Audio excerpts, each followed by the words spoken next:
This video you're watching is the origin of Evely. If you're watching this, then you need to watch the whole thing and run as fast as you can. Evely never wants to have other people learn his secrets. This video will reveal to you why Evely is evil, and why he will be evil forever. He was vlogging his entire story, so that's how there are recordings of what actually happened to him. So enjoy. This is a planet called Rainbow Planet. It's a planet that is a rainbow version of the world us Among Us guys live in. There were creatures living in that planet. They were rainbow globes. They looked like these. They all came in 10 colors. Red, orange, yellow, green, blue, purple, pink, brown, white, and black. You see, they all looked exactly the same in perfect harmony. All, except for one. This guy is what he became Evely, but despite his new evil name and new evil reputation as an Among Us guy, he was a very nice guy and a good kid in as a rainbow gloob. His original name was Leo, not Evely. He was just born with red eyes, not like everyone else, and that gave everyone a reason to bully him. They all bullied him, mocked him and called him names that related to an evil person. Because you know, most evil people have red eyes. In fact, that's where Evely's new name was. Though at the time it was just a nickname. Even though Evely was a very nice guy before. It's a shame how they are treating him. Everywhere he walked, he could hear the name Evely from afar. He had no choice but to stick with the nickname. Evely was miserable. But he didn't hate the place he lived in. He had his big family that supported him. He enjoys every second of them.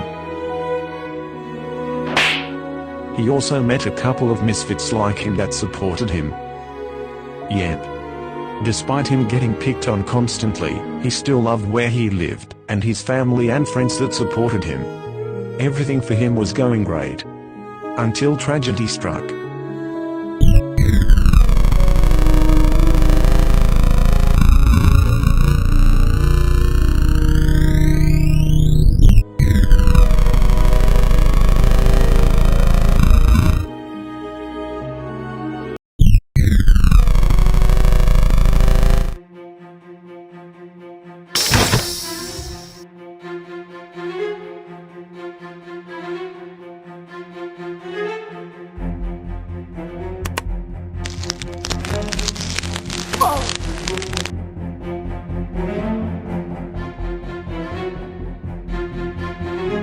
What the?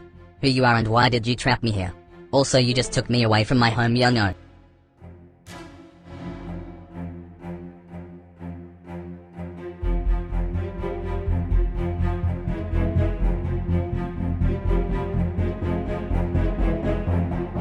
What? How can you possibly make me look worse?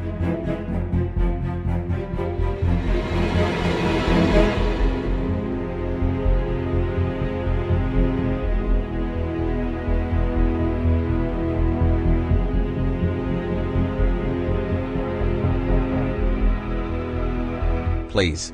Why do you want to make me worse instead of helping me? Oh right, you're a freaking jerk.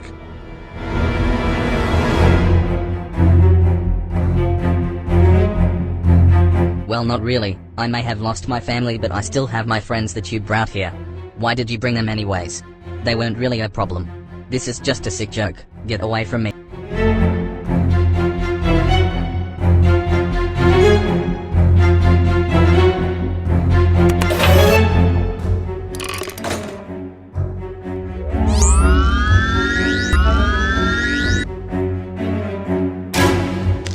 What's happening to me?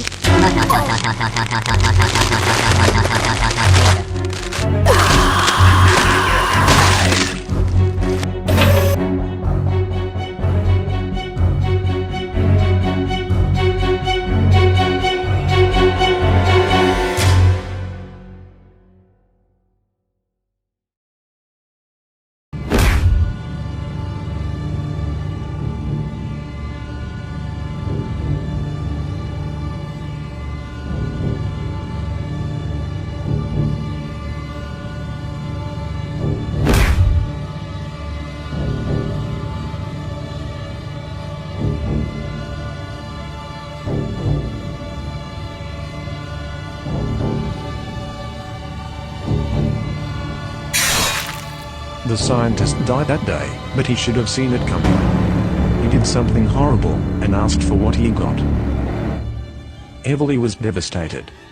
Everyone he met treated him as a monster, so he became one. He rushed out of the building in rage and sadness, but mostly rage and rage and rage. He robbed stores and hardware shops, to get everything he needed to build his lair. Soon enough, he had his own home, and friends that became his new family. Then soon enough, after getting used to everything, Evely was happier than ever. But you know, every anniversary of the day he got taken away from his home, and the family he left behind, it hit Evely hard, but he knew he had Reddy, Ruby, Green, Monty and the 1,000 henchmen, to be there for him. So here we are now 40 years after that horrible incident. Evely is having the best life he could have. He has everything he needs, friends, shelter and his villain arc. He loved villainy, he found it better to be evil and rightfully so. Everyone he met treated him like one back, when he was a nice guy. Evely went through a lot, but, wait no. Don't do this. I did what you asked so.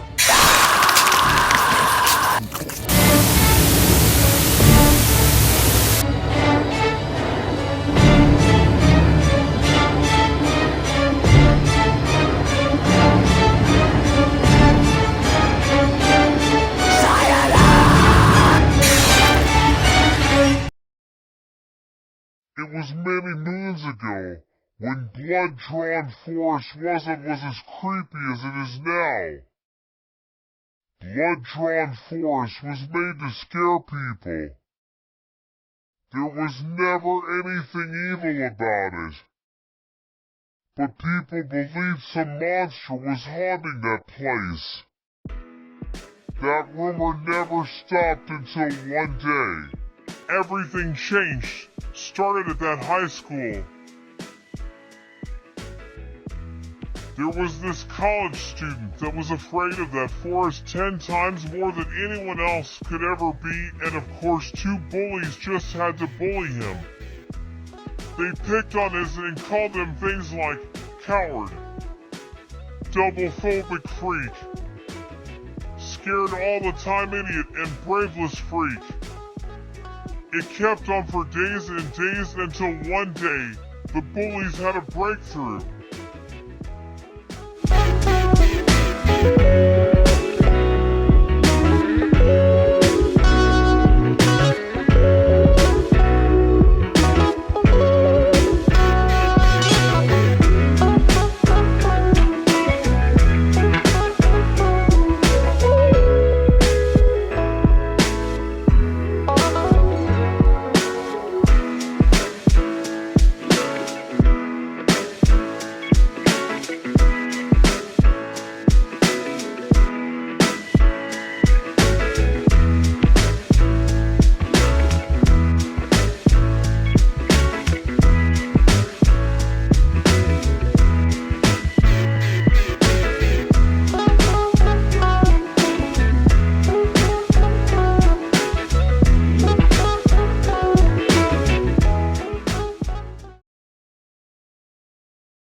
He arrived at Blood-Drawn Forest, but right away from the get-go that he knew that he would hate it very, very much.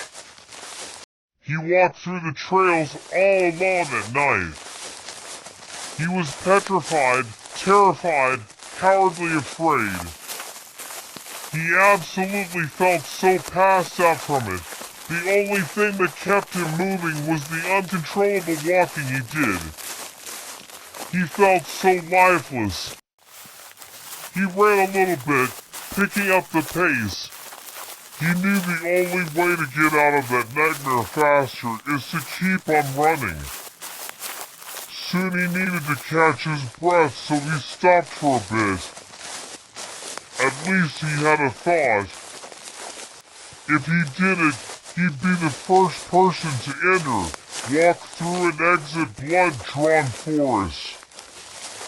He kept waking until he found out the shocking truth. Blood-Drawn Forest was something to be afraid of.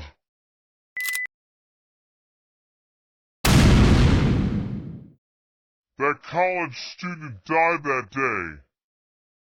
it was all the bully's fault.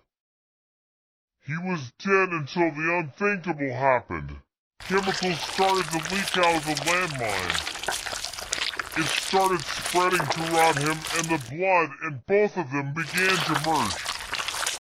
The transmission was complete. He was now the blood-drawn monster. Apparently, that's what the person who made that forest wanted. He decided to put that landmine for a human vessel to fully make that place an evil place. Blood-drawn was very angry that he decided to kill anyone who would enter. Of course, it wasn't enough time until the bullies noticed he was missing and they began to search for him with the police.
The Shark King is a human who is a human with the minds and accessories of a shark. He is a predictor that intrudes and try to take him down. He is strictly against humans. He hates them after what they did to them. Even though his shark life is better than his human life, allow me to show you how his life of basically being a shark is.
So that's when the Shark King does.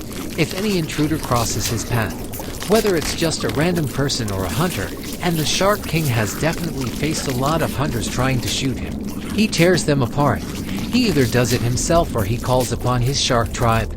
He has to protect him, his shark family and his home. If anyone crosses the line, you have to make them all pay.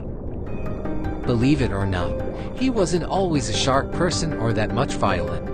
No, he was a human.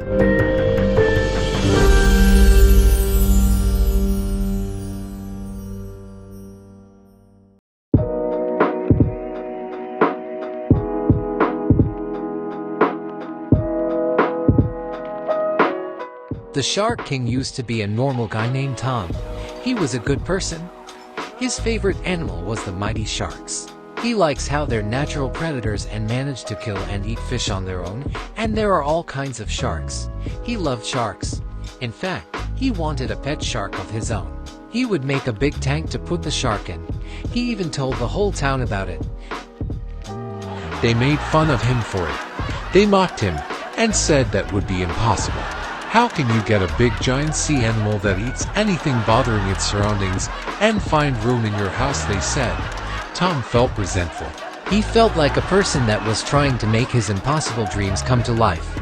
He had enough of the bullying. Ever since he had even laid that idea on the table, he got nothing but grief. So one day, after dealing with more bullying than ever, he had an idea. So he wanted to prove everyone wrong by going into the ocean and find the shark himself.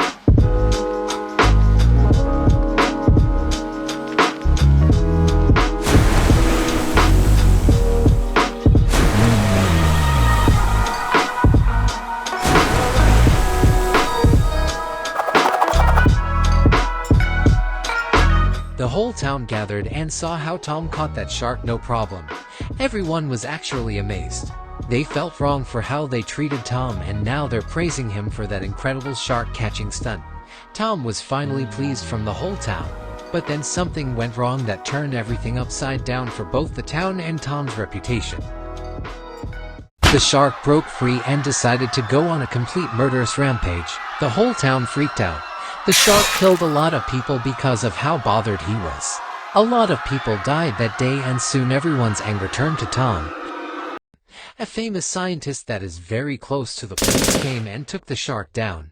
Then the scientist was furious at Tom.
The Shark King went deep down into the deep, deep ocean, the very bottom of the ocean, 35,876 feet 7 miles into the ocean. He wanted to get as far away from the surface as possible.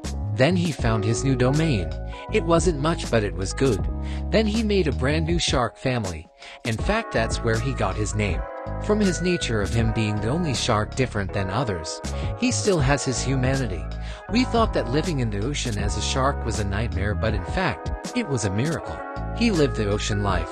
He loved having a shark family. He also got to explore the great and big coral reef. He loved what he was doing. He also does what sharks do best. If any intruder comes to take the Shark King down, he would eat him or he would feed him to the other sharks. Why not? That would make dinner easily.